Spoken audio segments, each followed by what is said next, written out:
ओम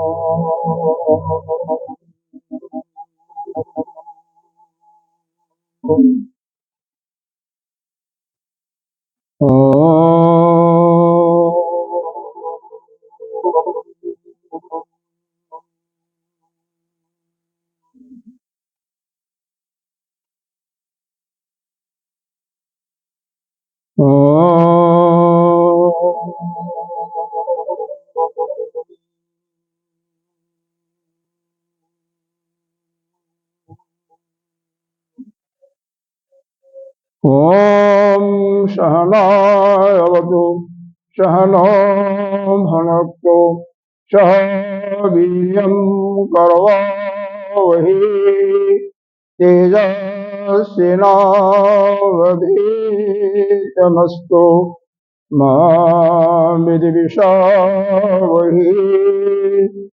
ओम शांति शांति शांति। सच्चिदानंदरूपाय विश्वोत्पत्यादिहेतवे तापत्र विनाशाय श्रीकृष्णाय वयं नमः। नारायणं नमस्कृत्य नरं चैव नरोत्तमं देवीं सरस्वतीं व्यासं ततो जयतीमुदीरये। अखण्डमण्डलाकारं व्याप्तं येन चराचरं तत्पदं दर्शितं येन तस्मै श्रीगुरुवे नमः। अज्ञानतिमिरान्धस्य ज्ञानाञ्जनशलाकया चक्षुरुन्मीलितं येन तस्मै श्रीगुरुवे नमः। गुरुर्ब्रह्मा गुरुर्विष्णु गुरुर्देवो महेश्वरः गुरुः साक्षात् परं ब्रह्म तस्मै श्रीगुरुवे नमः। गजाननं भूतगणाधिसेवितं कपितजम्बूफलचारुभक्षणम् उमासुतं शोकविनाशकारकं नमामि विघ्नेश्वरपादपङ्कजम्। अनंत कोटि नायक श्री पंचायती महानिर्वाणी अखाड़ा के अग्रणीय श्रोत्रिय ब्रह्मनिष्ठ महामल्लेश्वर सदगुरुदेव भगवान के चरणों में कोटि नमन। यहाँ के राजगुरु एवं इस आश्रम के पीठाधीश्वर श्री पंचायती महानिर्वाणी अखाड़ा के आचार्य श्रोत्रिय ब्रह्मनिष्ठ श्री विश्वकानंद भारती जी के चरणों में कोटि कोटि वंदन। यहाँ के अधिष्ठात पंचदेवों को भूरी भूरी बारंबार प्रणाम। मातृशक्ति भक्तजन सभी के हृदय में विराजमान इस आत्मस्वरूप परमात्मा को वंदन करते हैं। क्योंकि गीता जी है तो गीता जी शुरू करने के पहले जो जिनके पास छोटी किताब होती है ना, चौथे पेज पर कुछ दिया होता है विनियोग के बाद, वही नित्य प्रति उसका पाठ करते हैं फिर शुरू करते हैं। वैसे तो किसी चीज का पाठ करने के पहले 4-5 चीजों को ध्यान में रखा जाता है। क्या? उसका देवता कौन है। जैसे गीता जी हैं, इसका देवता कौन है। गीता जी का पाठ जो करते हैं नित्य प्रति उनके लिए जानना जरूरी है। इसका देवता कौन है, इसका ऋषि कौन है। ऋषि जिसने इसका एक प्रकार से देखा, इसका अभ्यास किया, इस पर तपस्या किया। जैसे गायत्री मंत्र जी का, गायत्री मंत्र का कौन है, विश्वामित्र सभी को मालूम होगा किस नाम पर तपस्या किया था। इसके नारद जी देवता भगवान वासुदेव कृष्ण ही है। इसी प्रकार से छंद कौन सा है तो अनुष्टुप छंद इसमें है, कहीं गायत्री में तो गायत्री छंद आएगा। इस प्रकार से कीलक क्या है और फिर विनियोग क्या है। विनियोग का शुरू में दिया होगा तो विनियोग का मंत्र दिया हुआ इसी में चौथे पेज। इतना कर्म करने के बाद हृदय न्यास अंग न्यास भी करते हैं, वो तो सबसे पहले ही हो जाएगा आचमन, और अपना शरीर पर जो पानी डालते हैं पवित्र पवित्र व सर्वोस्तापिता जो अस्मित पुंडी का क्षंक्षभाया व्यंजस, यह करने के बाद फिर 3 बार आचमन करते हैं, फिर अंग न्यास या हृदय न्यास करने के बाद फिर यह सब मन में मालूम होना चाहिए कि हम कौन देवता है, किस देवता की आराधना कर रहे हैं। अमुक ग्रंथ पढ़ रहे हैं तो उसका देवता कौन है, फिर उसका ऋषि मंत्रदृष्टा ऋषि कौन है। विनियोग का मतलब किस कर्म में उसको विनियोग करना है। तो यहाँ पर तो हम उसी भगवान की प्रसन्नता के लिए कर रहे हैं, इसी अपने कामना के लिए जो इसमें दिया हुआ है। जो अपने कामना के लिए करेगा तो अपने कामना का नाम लेगा। कुछ चाहिए तो, नहीं चाहिए तो उसकी प्रशंसा के लिए छंद और कीलक का भी जानना आवश्यक होता है। फिर जो आप पाठ करते हैं समझ करके अर्थ सहित, फिर उसका पूरा लाभ मिलता है। न बिना जाने और वैसे ही कर देते हैं, फिर वह लाभ नहीं मिलता। कुछ लोग पाठ तो करते हैं लेकिन इतनी तेजी से मालूम होता है कि उनको पाला छूना है, उससे भी लाभ नहीं मिलता। शुरू से प्रारंभ से अगर एक अध्याय कर रहे हैं, एक श्लोक कर रहे हैं तो कोई बात ही नहीं है, तो आपकी ध्वनि समान होगी ही होगी। तो जो आपकी ध्वनि प्रारंभ में निकल रही है अंत तक एक समान होना चाहिए। ऐसे ही दुर्गा सप्तशती का पाठ हमने देखा, जो पंडित लोग करते हैं, कभी बहुत तेज करते हैं तेज आवाज में, और कभी बहुत स्लो, और कभी बहुत फास्ट, कभी स्लो। ऐसा नहीं, पाठ का एक लय और एक आवाज में। ठीक है, कोई गायन चीज है तो गायन का आ जाएगा, लय आ जाएगा, बाकी आवाज और स्पीड यानी गति एक समान, ऐसी गति हो कि आप उसको सुन करके स्वयं समझ रहे हैं, और सामने जो है वो अभी सुन करके, अगर समझने वाला तो समझा, नहीं तो कम से कम उसके कानों में स्पष्ट रूप से शब्द जाए। ठीक है, आप एक श्लोक पढ़िए लेकिन आराम से, हड़बड़ी में नहीं कि नहीं जल्दी है, ना जल्दी कुछ नहीं। जैसे भोजन करते हैं ना, अगर जल्दी जल्दी खा लो 2 मिनट में तो क्या होगा, कई बार गले में अटक नहीं सकता है ना, ऐसा भी संभावना हो सकती है। और उसी में बोलने लगो तो निश्चित रूप से, या हंसी आ जाए तो निश्चित रूप से वो भोजन आपके बाहर आ जाएगा, और कई बार तो किसी का डेथ भी हो जाता है, रेयर केस में कभी कभी। तो इसलिए जो कर्म करो उसी में आपका मन भी रहे, जो इंद्री उसमें लगी हुई है वो इंद्री भी रहे, मन भी रहे, बुद्धि भी साथ साथ, और आपका शरीर तो शांत हो, स्थिर हो। तो आइए पाठ करते हैं। ओम पार्थाय प्रतिबोधितां भगवता नारायणेन स्वयं व्यासेन ग्रथितां पुराणमुनिना मध्ये महाभारतम् अद्वैतामृतवर्षिणीं भगवतीम् अष्टादशाध्यायिनीम् अम्ब त्वाम् अनुसन्दधामि भगवद्गीते भवद्वेषिणि। नमस्तुते व्यास विशालबुद्धि उल्लारविन्दायतपात्रनीत येन त्वया भारततैलगुणः प्रज्वालितो ज्ञानमय प्रदीप प्रपन्नपारिजाताय स्तोत्रवेत्रकृपाणे ज्ञानमुद्राय केशाय गीतामृतद्वे नमः।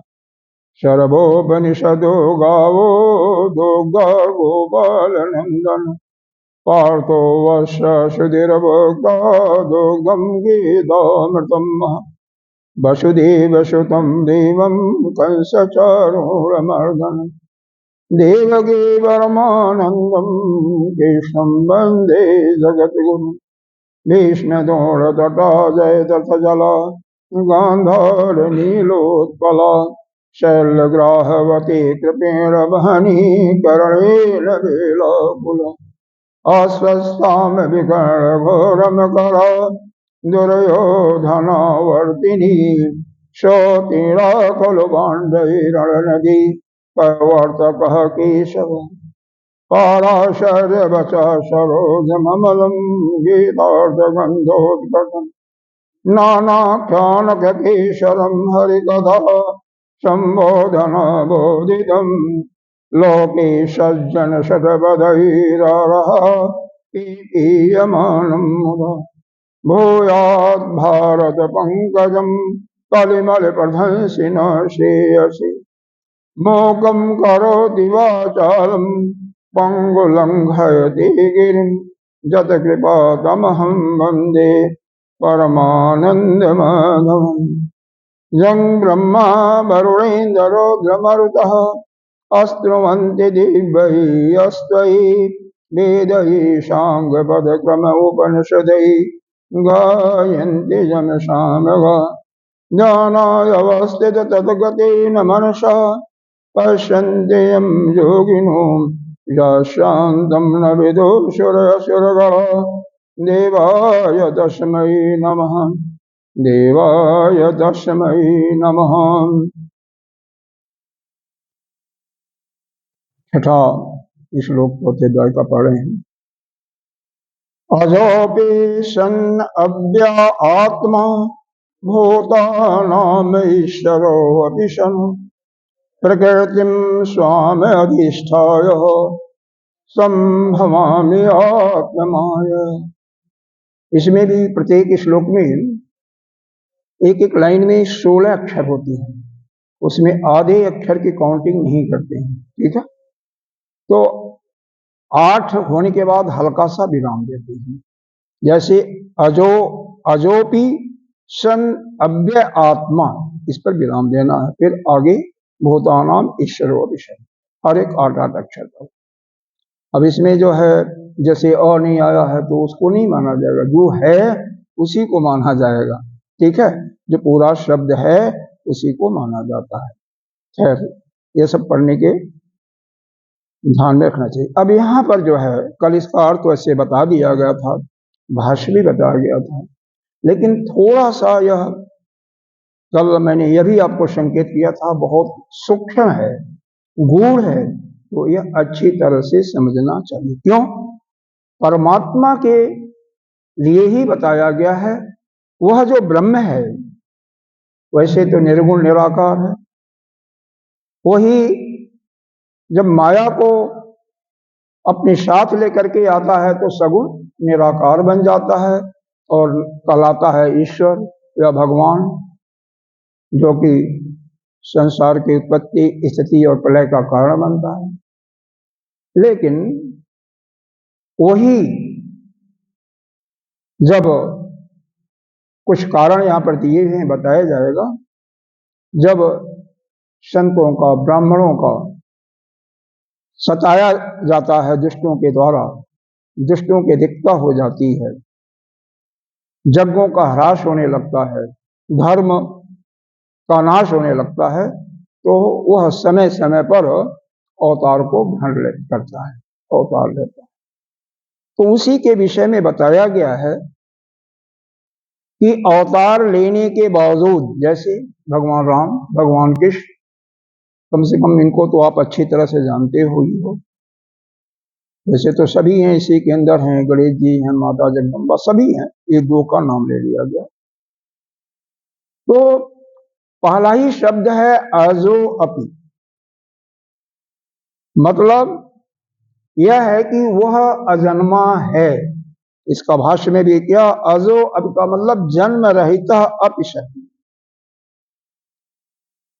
जन्म रहित है, लेकिन ऐसा देखने वालों को मालूम होता है कि नहीं, वह जन्म ले रहा है। उसका जन्मदिन जैसे भी भादों की जन्माष्टमी आएगी, शायद 27 या 28 अगस्त में आएगी, हाँ 28 को है, 27 को, हाँ, क्योंकि 19 को पूर्णिमा है, 27 को आएगी। तो मनाओगे आप, लेकिन वास्तव में अच्छा है, बहुत अच्छा है, मनाते हैं खुशियां, क्योंकि किसी का जन्मदिन मनाते हैं तो उसके जो गुण होते हैं उसके संस्कार होते हैं, उसका जो उपदेश है अपने अंदर धारण करने की कुछ इच्छा तो होती ही है, और एक शब्द भी आ जाएगा, एक वाक्य भी आ जाएगा, तो उससे बढ़कर के क्या होगा। तो वह परमात्मा जब अवतार लेता भी है तो भी जन्म मृत्यु से परे होता है, उसका जन्म मरण नहीं होता। जन्म मरण किसका होता है तो बताते हैं, जो अज्ञानी है, जिसके अंदर कामना है, कामना का मतलब समझ में आ रहा है, कोई इच्छा है किसी को प्राप्त करने की, किसी को भोगने की, और कामना जब होता है तो कर्म भी होता है, कर्म के साथ पिछला संस्कार या प्रारब्ध के रूप में दिखाई देता है। तो वह जो ईश्वर है, परमात्मा है, ब्रह्म है, अवतार लेता है, तो कथा सुनाने के लिए तो बता दिया जाता है कि भाई इस कर्म का फल उनको मिला था, भागवत वगैरह में ऐसा कहते हैं, लेकिन वास्तव में वह अज्ञानी नहीं है, ज्ञान से युक्त है, उसके अंदर कामना भी नहीं, किसी चीज की प्राप्त करने की कोई इच्छा नहीं, क्योंकि वह तो सभी कामनाओं से रहित है।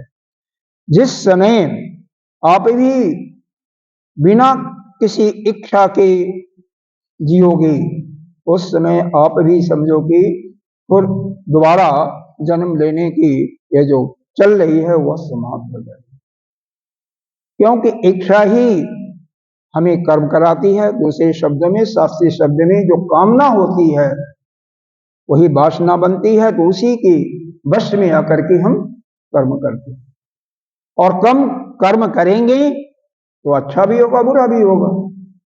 जैसे एक किसान खेत जोतता है तो हजारों लाखों कीड़े मरते हैं, तो पाप भी हो रहा है, हालांकि उसका पाप अगर उसको माने तब तो फिर नहीं, तो ऐसा कहा जाता है कि क्योंकि वह सभी जीवों के पालन करने के लिए करता है, और वह जीव जो उसके अंदर होते हैं वह भी खेत को भूरापन बनाने के लिए, जैसे केचुआ होता है, देखा होगा सर, इतना बड़ा बड़ा होता है, तो उसको मिट्टी को और कोड़ा बनाता है जिससे फसल उसमें और अच्छी हो।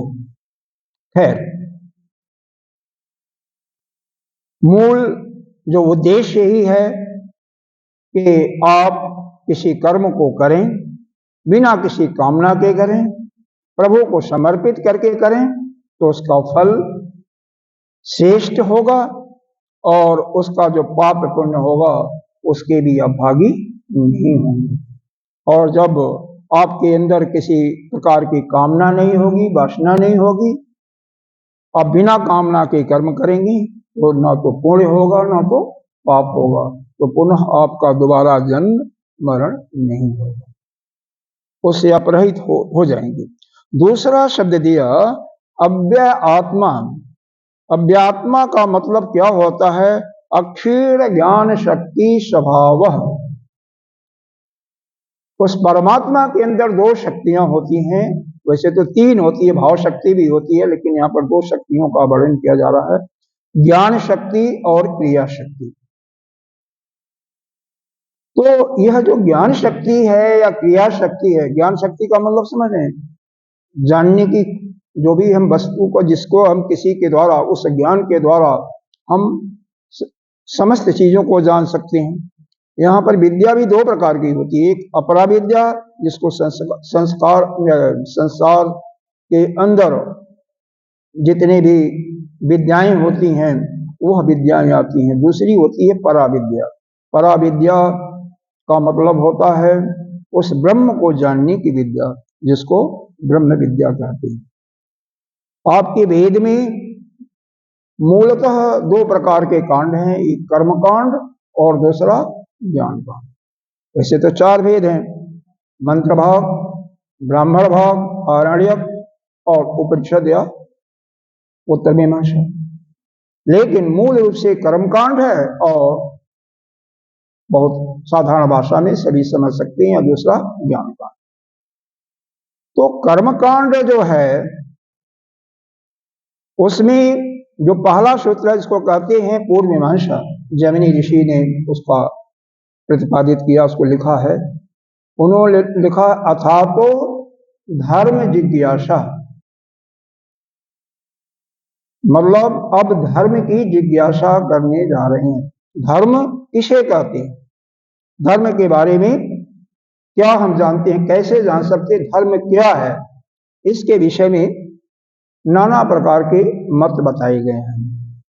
और ये ऐसा विषय है कि इसमें 2 दिन 3 दिन 4 दिन एक ही यह जो सूत्र है इसी पर चर्चा आप कर सकते हो।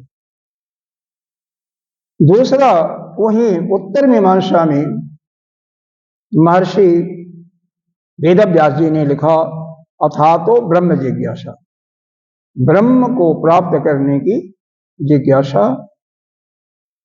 यानी ज्ञान को प्राप्त। तो जो विद्या हमें ब्रह्म तक ले जाती है या अपने स्वरूप का ज्ञान कराती है उसको हम ब्रह्म विद्या कहते हैं। यह वेद के उत्तरकांड या उपनिषद भाग से जानी जाती है। और जो धर्म का ज्ञान कराती है वह वेद का पूर्व मीमांसा है, पहले वाला भाग है, जिससे हम धर्म के बारे में जानते, क्योंकि बिना धर्म के तो काम नहीं चलता ना। धर्म की परिभाषा जो पूर्व मीमांसा में दूसरा मंत्र है उसमें क्या दिया गया, 14 लक्षणों अर्थो धर्म। 14 का मतलब होता प्रेरणा, किसी चीज को प्रेरित करना। तो धर्म का लक्षण क्या है, हमें बताता है कि क्या करना चाहिए, कौन सा कर्म कैसे करना चाहिए, और दूसरे रूप में बताता है कि कौन चीज नहीं करना चाहिए। जैसे झूठ बोलना, चोरी करना, व्यभिचार करना, ये सब धर्म ही तो बताता है कि ये सब करना पाप है। हालांकि वेद में ही लिखा हुआ है कि मातृदेवो भव, पितृदेवो भव, आचार्य देवो भव, अतिथि देवो भव। माता पिता गुरु या आचार्य, कोई अतिथि, अतिथि किसे कहते हैं यह बताया गया जो बिना बुलाए आ जाए। कोई आपका रिश्तेदार आ गया वो अतिथि नहीं होगा, वो तो बता करके आता है आपको। कोई वैसे आ गया भूखा प्यासा या जैसे भी आ गया, बेशक आपका जानने वाला है, लेकिन बिना बताए आ गया तो उस समय वो अतिथि हो, तो उसकी सेवा करना हमारा धर्म होता है।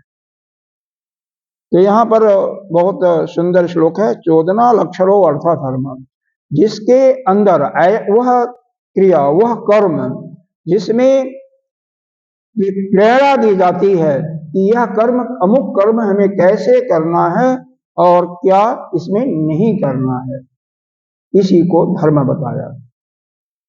मनुस्मृति में इसके 10 लक्षण बताए गए हैं, वाल्मीकि रामायण में 39 लक्षण बताए गए हैं।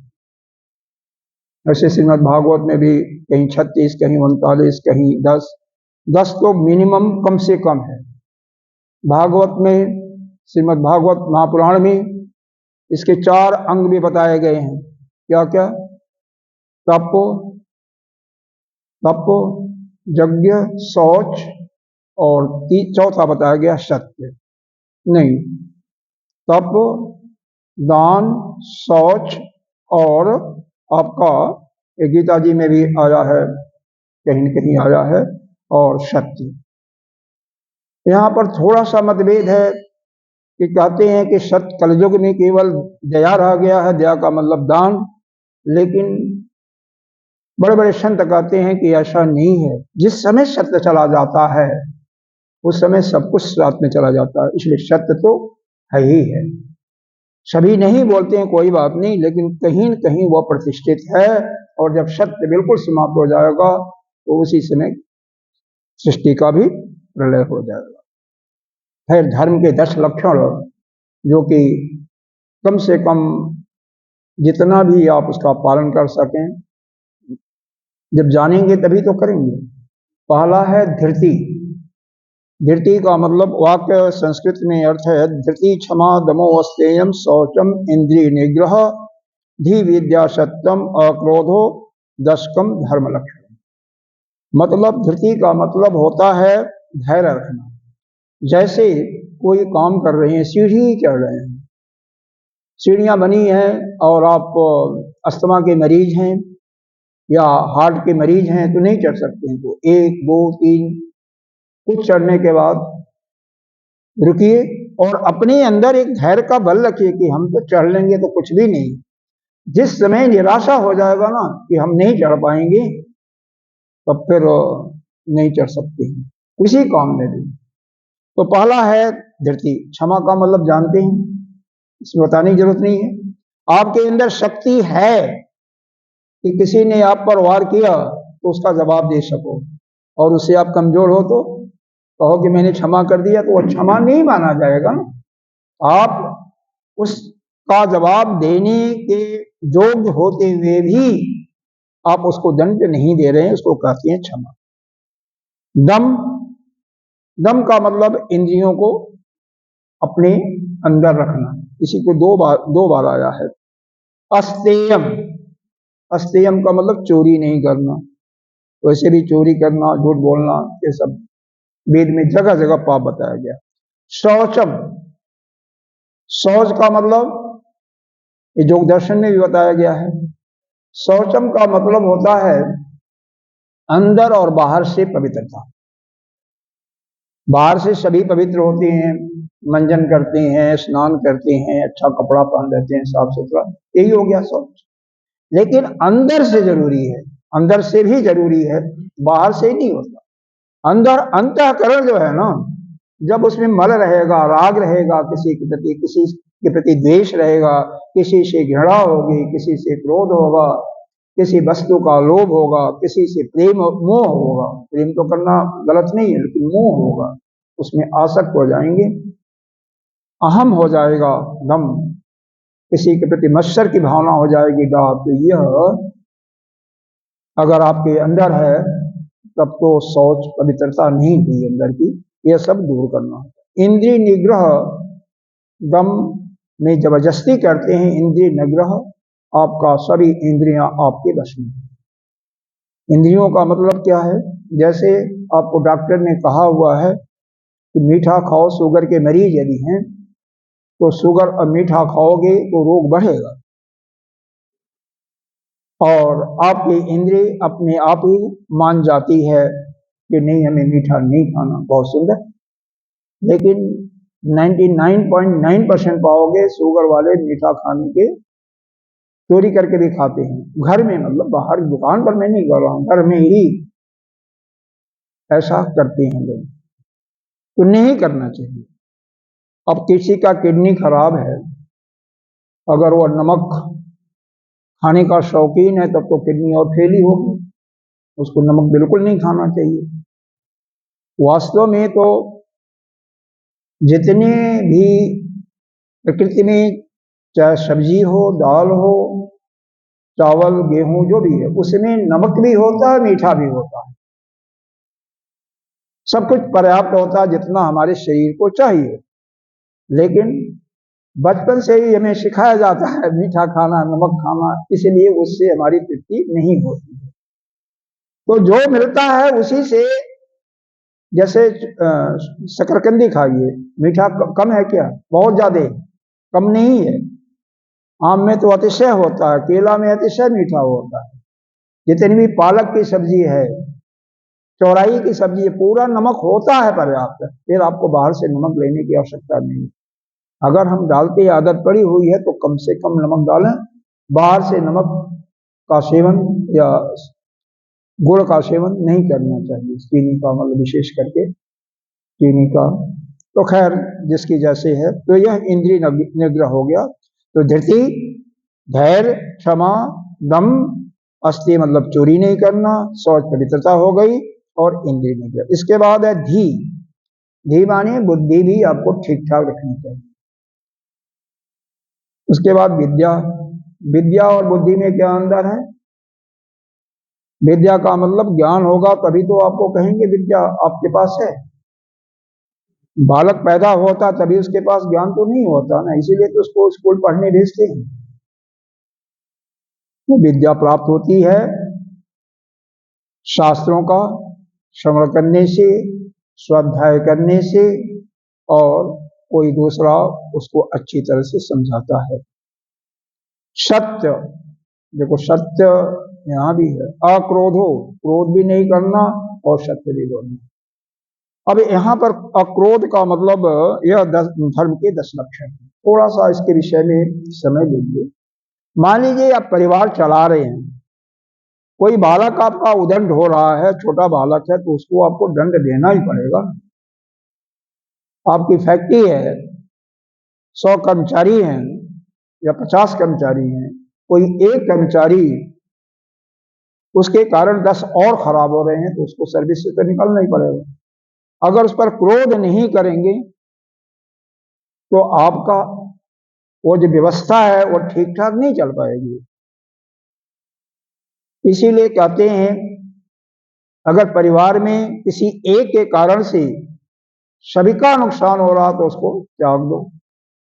कोई ग्राम है या कोई एक, जैसे शहर में क्या कहते हैं, कॉलोनी है, एक परिवार के कारण से अगर पूरा सब कुछ खराब हो रहा है तो उसको छोड़ दो, निकाल दो, कोई बात नहीं। देश है, अगर का जिला या कोई पर्टिकुलर एरिया खराब हो रहा है, उसके कारण से सब लोग दुखी हो रहे हैं, तो उसको भी निकालो, छोड़ो। तो यह धर्म की परिभाषा मनुस्मृति के द्वारा दी गई। अब मनुस्मृति में 10 लक्षण हमने 39 नहीं बताए, जिससे कि वह याद कम से कम 10 नहीं, सत्य याद रहे, शौच याद रहे, 3 तो होना ही चाहिए ना, और भी जो आपको याद हो, धृति, क्षमा, दम, इंद्रिय निग्रह, जो भी याद हो, कम से कम 3-4 का पालन आवश्यक है, क्योंकि पासिंग मार्क कितना होता है, 33%। लेकिन इतना जान लीजिए, केवल सत्य पर भी अडिग रहेंगे तब भी आपका काम चलेगा, क्योंकि सत्य रहेगा तो बाकी सब कुछ ठीक ठाक धीरे धीरे हो जाएगा। सत्य को मत छोड़िए।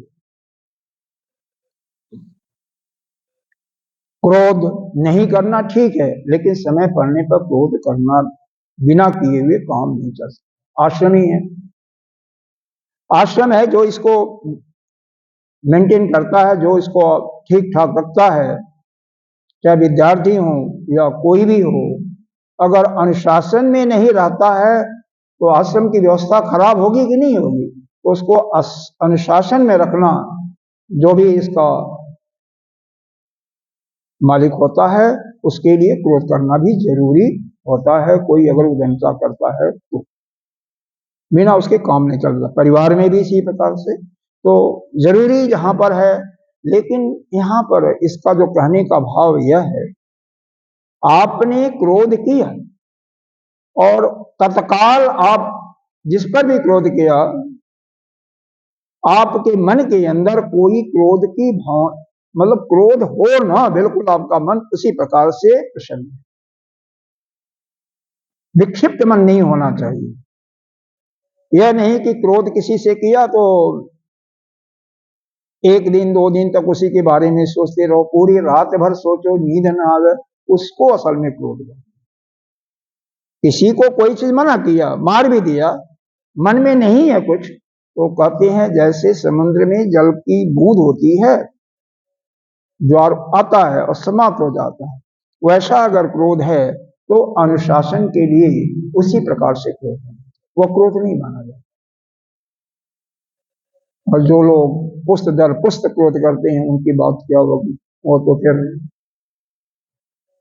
बड़ा मुश्किल होता है उनको संभालना है।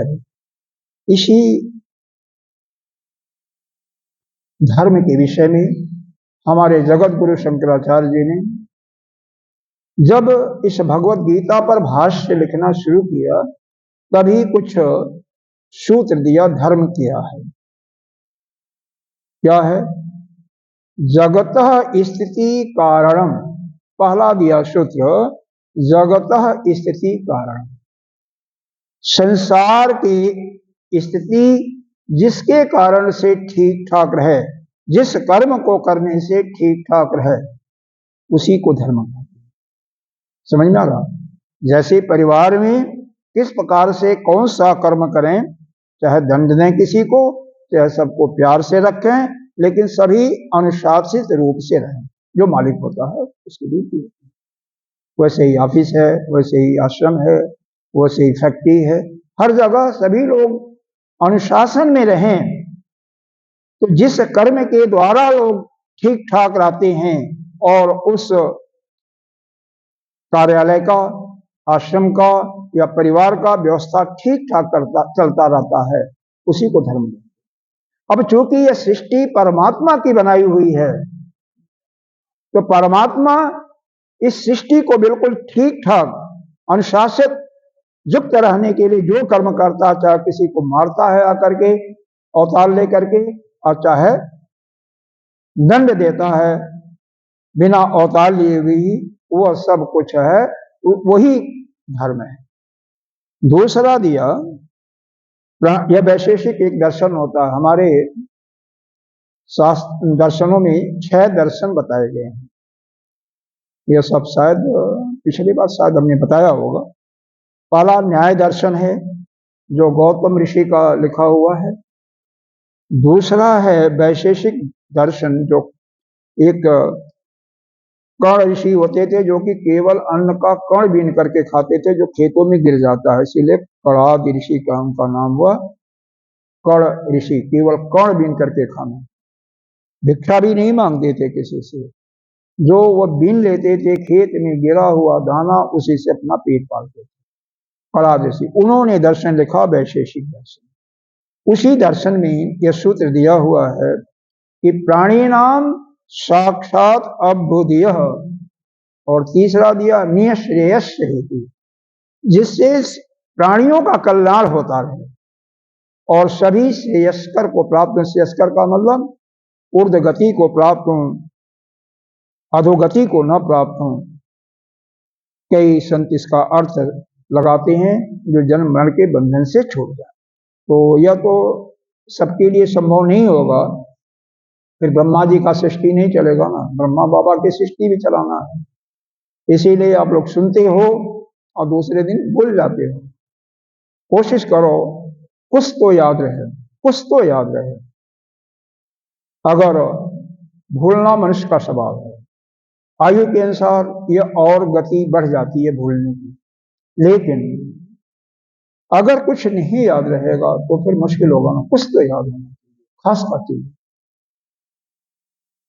अब कम से कम यह तो ना भूले ना, यह तो मेरे ख्याल से कोई नहीं भूलता होगा कि सत्य बोलना चाहिए, झूठ नहीं बोलना चाहिए, चोरी नहीं करना। यह तो किसी को, क्योंकि बचपन से सिखाया गया है माँ पिता ने, हाँ, गुरु ने, तो यह तो नहीं हो भूलेगा ना। उसके साथ साथ में अगर यह भी हो कि जो भी आप कर्म करो उससे सभी का कल्याण हो, वही धर्म है। सबका उत्थान भी हो, सभी उन्नति भी करें और अंत में ऊर्ध्वगति को भी प्राप्त करें। अगर कम से कम नित्य प्रति आप सत्संग सुनते रहते हो, उस परमात्मा में प्रेम आपका दिनों दिन बढ़ता जाता है, तो ये तो गारंटी है कि आपकी अधोगति नहीं होगी, निःश्रेयस की प्राप्ति होनी है।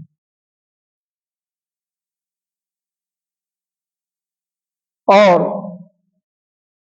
आप यह श्रवण जितना ही करेंगे, कुछ मनन भी करेंगे, और निध्यासन का मतलब होता है, क्योंकि श्रवण मनन निध्यासन 3 चीजें कहा गया है। निध्यासन का मतलब जब आप एकाग्र हो गए तो उसी चीज को जब मन में दोहराएंगे तो धीरे धीरे आपके अंतःकरण में बैठेगा, उसका अनुभव प्राप्त होने लगा। जब ध्यान की स्थिति गंभीर होने लगेगी, नियमित करेंगे तभी जाकर के होगा।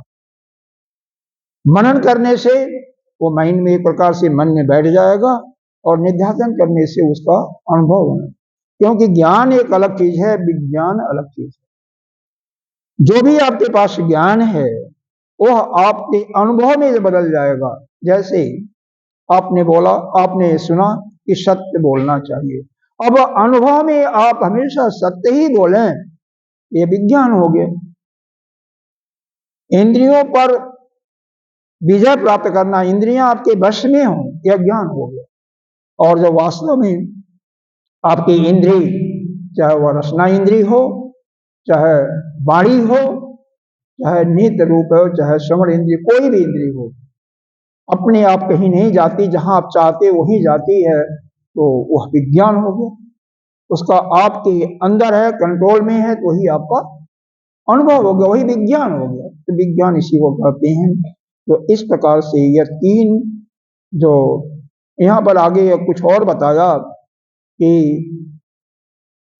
जगत स्थिति कारण प्राणी नाम साक्षात अभ्युदय निःशेषेतु जह सधर्म, वही धर्म है जो ये तीन चीजें कराता है। जगत ठीक ठाक कायम रखे रहे, स्थित रहे, प्राणियों का उत्थान हो, मतलब जो अगर दाल रोटी खा रहा है तो चुपड़ी रोटी, मतलब धीरे धीरे उन्नति हो, और तीसरा अंत समय में भी उसका कल्याण हो, निम्न गति में, इसी को धर्म कहते हैं। अब इसमें जो भी कर्म करते हैं, चाहे आप पूजा करते हैं, ध्यान करते हैं, सत्संग सुनते हैं, सब में लगा के देख लो कि यह करने से यह चीज हमें मिलता है या नहीं। मनुस्मृति के जो लक्षण बताया गया वो भी इसी के अंदर आ जाएगा, सब कुछ इसी के अंदर आ जाएगा, वह इससे अलग नहीं जाएगा। क्योंकि जब तक आपका इंद्रियों पर विजय नहीं होगा तो अच्छी रूप से सत्संग नहीं सुन सकते हैं, भगवान की आराधना पूजा भी नहीं कर सकते हैं। उतने समय तक जितने समय तक करते हैं, 15 मिनट 20 मिनट, आपको एक आसन पर तो बैठने का अभ्यास होगा ही होगा, आपका मन भी साथ हो, जो कर्म कर रहे हैं वो भी, यह ना हो कि आप फूल चढ़ाना चाहते हैं और हाथ से दूसरा को छूट गया, ऐसा भी नहीं होना चाहिए ना। जो चाहते हैं वही हाथ कर्म करें, यही धर्म है। तो याद रखिए, जगत स्थिति कारण, जगत की स्थिति ठीक ठाक रहे, लोगों का उत्थान हो, साक्षात अभ्युदान, प्राणी नाम साक्षात अभ्युदान, और निःश्रेयस हेतु, और सबकी अंत समय में भी ऊर्ध्व गति हो, या उसमें से कुछ लोग ज्ञान प्राप्त करके मुक्त हो, यही इसी को हम धर्म कहते हैं। आइए अब हम भगवान के लिए, ये समझ में आ गया। कई बार हम बता इसीलिए रहे हैं कि जिससे आपको कुछ याद हो जाए, और कोई कारण नहीं है। अगर 2 1 भी इसमें से पास हो जाएंगे ना, तो मैं समझूंगा कि भाई हमारा कथा सुनाना कुछ सफल हुआ, कुछ हुआ सफल। हाँ, कोशिश कीजिए, वह कर्म कीजिए जिससे सभी प्राणियों का कल्याण हो, संसार की स्थिति भी ठीक ठाक बनी रहे, और अंत समय में कम से कम हम नीचे ना जाएं, हमारी ऊर्ध्व गति। ऊर्ध्व गति का मतलब क्या है? आप उत्तरायण मार्ग से जाएं, आप किसी स्वर्ग लोक में जाएं, किसी देव के लोक में जाएं, ब्रह्मलोक का ज्ञान तो और सुंदर है। मतलब कम से कम यहीं पर मरें और यहीं पर जिए, ऐसी नहीं हो, ऐसी स्थिति नहीं हो। ऐसा करेंगे तो निश्चित नहीं होगा। चलो, परमात्मा के लिए इसलिए बताया गया कि अजो अपि, वह जन्मता और मरता नहीं है, न जन्म लेता, क्योंकि जो जन्म लेगा वो मरेगा, ये निश्चित है। कल गीता जी का ही श्लोक बताया था, यस्य ध्रुवो मृत्यु ध्रुवो यस्य जन्म मृतस्य, जो मरेगा उसका जन्म और मृत्यु निश्चित है, ज्ञानी का नहीं। और दूसरा अव्यय आत्मा, जिसका ज्ञान शक्ति और क्रिया शक्ति कभी छेड़ नहीं होती है। यहां पर अभिप्राय यह है कि अवतार लेने के बाद भी उसमें ज्ञान और क्रिया शक्ति स्वभावतः बनी रहती है, कम नहीं होती है। वो आपके अंदर भी होता है, क्योंकि आप भी ब्रह्म के ही अवतार। ठीक है, आपका पुनर्जन्म कहा जाएगा, लेकिन है तो वही। आपके अंदर भी क्रिया शक्ति होती है, ज्ञान शक्ति भी होती है, भाव शक्ति यानी प्रेम शक्ति भी होती है। देखते देखते कोई भी मिलता, अनजान रास्ते में उससे भी प्रेम हो जाता है। कम से कम 2 बातें प्रेम से करते हैं, होता है कि नहीं होता है? होता है ना। उसी को प्रेम शक्ति कहते हैं। भाव शक्ति नाम दिया हुआ, कोई इच्छा शक्ति कहते हैं, कोई प्रेम शक्ति भी कहते हैं, लेकिन भाव शक्ति शास्त्रीय नाम। तो कम से कम ज्ञान और क्रिया शक्ति परमात्मा का स्वाभाविक रूप से कैसे बना रहता है अवतार लेने के बाद भी, जबकि वो नीचे स्तर पर उतर जाता है? क्यों बना रहता है? जैसे कहते हैं, जैसे नमक का स्वभाव है नमकीन होगा, गुड़ का स्वभाव है मिठाई होगा, उसमें कुछ करते नहीं हो।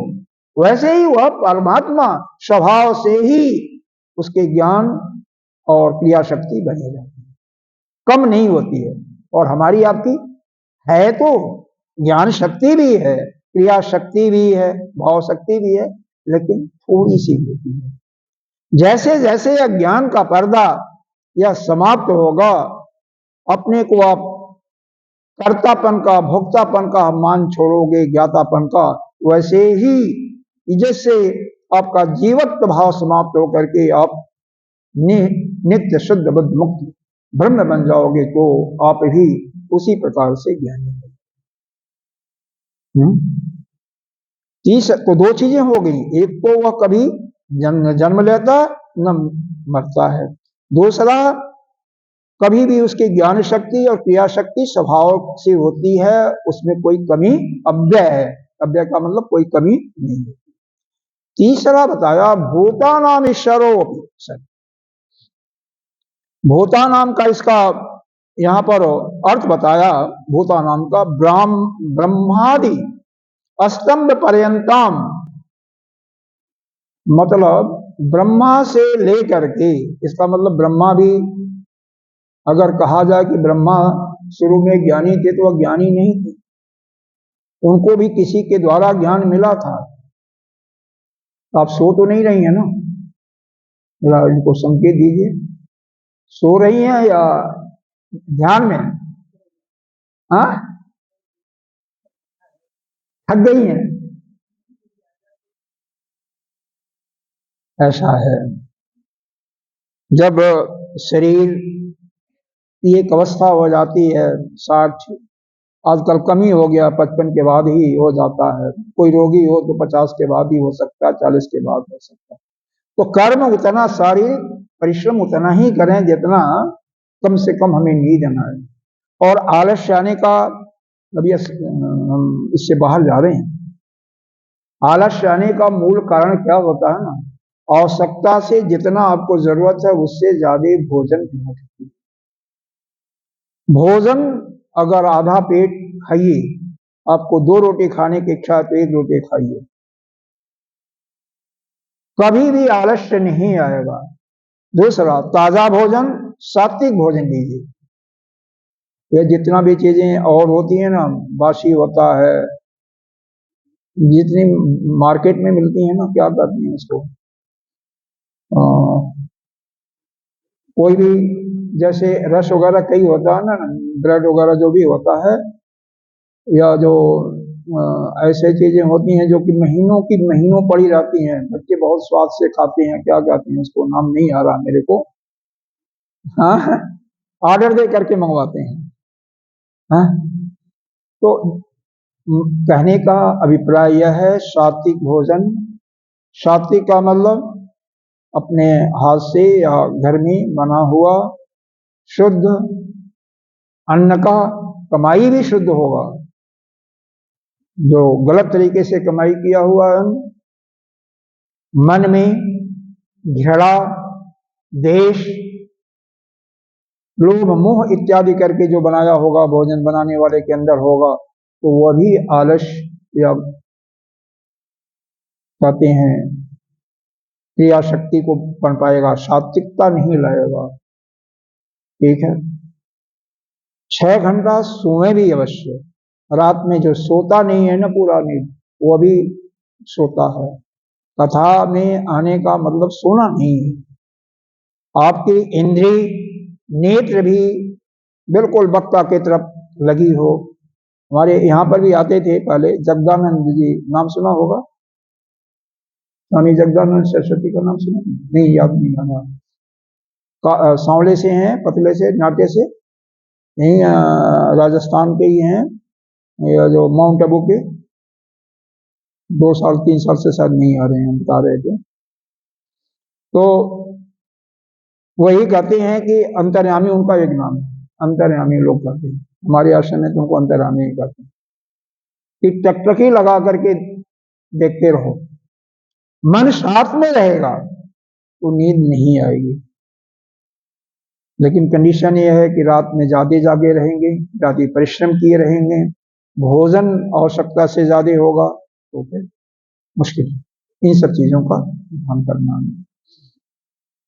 तो यह भूतानाम ईश्वर, भूतानाम सभी प्राणियों का, ब्रह्मा से लेकर के जो सूक्ष्म से सूक्ष्म प्राणी है वहां तक का भी वह उन पर सब पर ईश्वर करने वाला, यानी सब पर शासन करने वाला, सबको अपने अधिकार में रखने वाला, सब पर अनुशासन करता है, सबका पालन भी करता है और सबका अनुशासन भी करता है।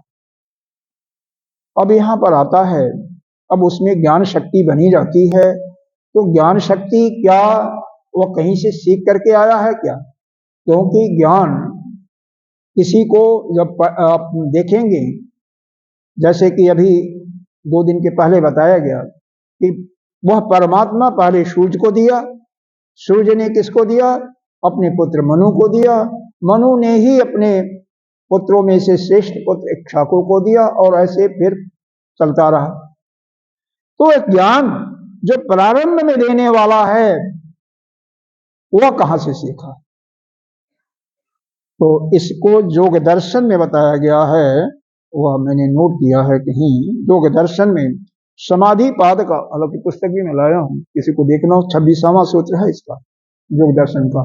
महर्षि पतंजलि जी का चौथा दर्शन है, तीसरा शांत दर्शन है, चौथा यह पूर्णमीमांसा और उत्तर मीमांसा में बदलेगा। तो इसमें लिखा हुआ, पूर्वे शामपि गुरु काले कालेन अनवक्षेदात, मतलब बहुत पहले, मतलब प्रारंभ में ही गुरु कौन है?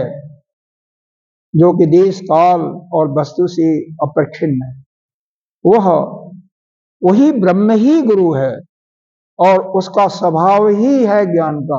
इसीलिए कई लोग परमात्मा को ही अपना गुरु मानते हैं अभी, क्योंकि हम भी पहले योग में जाते थे तो वहां पर भी यही बताया जाता था, इसी सूत्र को लेकर के बताया जाता, और इसी सूत्र का यहाँ पर भी आपको स्मरण दिलाया जाता है कि सबसे पहले उसको कोई बताने वाला नहीं है। पूर्वे शामपि, वह शुरू से ही वही सब चीजों का ज्ञाता है। क्यों? उसके अंदर ज्ञान शक्ति, क्रिया शक्ति, भाव शक्ति परिपूर्ण रूप से है, कभी समाप्त नहीं होती है, अव्यय है। स्वभावतः उसके स्वभाव में जैसे नमक के अंदर नमकीन होता है, आंवले कई चीजें होती हैं, कुछ और प्रकार का टेस्ट होता है, नींबू खाएंगे तो उसका भी टेस्ट मालूम हो जाएगा, आम खाएंगे उसका टेस्ट मालूम हो जाएगा, मीठा का मीठा का। तो इसी प्रकार से वह परमात्मा के स्वभाव में है। जैसे किसी का स्वभाव होगा दूसरे को देख करके ही डांटना बोलना, ऐसा भी होता है, तो वो स्वभाव बन गया। वो स्वभाव कैसे बना है? अपने पूर्व जनित कर्मों के कारण, और स्वभाव को बदलना थोड़ा सा मुश्किल होता है, इतना जल्दी परिवर्तन नहीं होता है। पूर्वे शामपि गुरु कालेन अनवक्षेदा, समय से भी वह कम नहीं होता, घटता बढ़ता नहीं, उसमें कोई कमी नहीं होती है। तो वह गुरु जो है सबसे सृष्टि, क्योंकि वह गुरु तो सृष्टि के पहले था ना, परमात्मा तो सृष्टि के पहले भी था, वह ब्रह्म, और वह अभी भी है, अवतार में भी आता, तो अवतार लेने के बाद भी उसके पास वह ज्ञान शक्ति और क्रिया शक्ति पूर्ण रूप से बनी रहती है। चौथा है प्रकृतिम स्वाम अधिष्ठाय, ये 4 गुण परमात्मा में होते हैं, इनको याद रखना है। पहला, वह न जन्म होता है न मृत्यु होता है। दूसरा, उसका ज्ञान शक्ति क्रिया शक्ति कभी क्षीण नहीं होती, कभी कम नहीं होती है, वह गुरु का गुरु शुरू से है, प्रारंभ से ही है।